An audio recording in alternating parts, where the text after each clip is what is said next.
ဟဲ့လက်လိုက်တာမောင်လေးရဲ့ဘာတော့ဘာဖြစ်လာတော့ဟဲ့ဒီမှာကျုပ်ခုမှတော့တက်လာနော်မန်လေးမှာကျွန်တော်မနေဘူး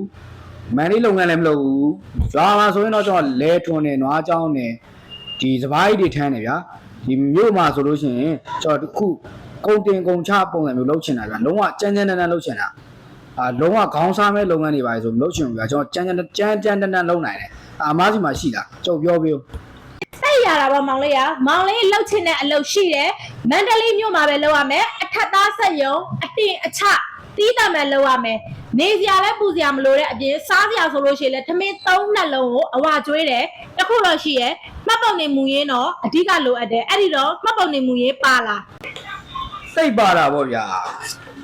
ဒီမှာမှတ်ပုံတယ်ဒီမှာအိမ်အောင်စရာနေရော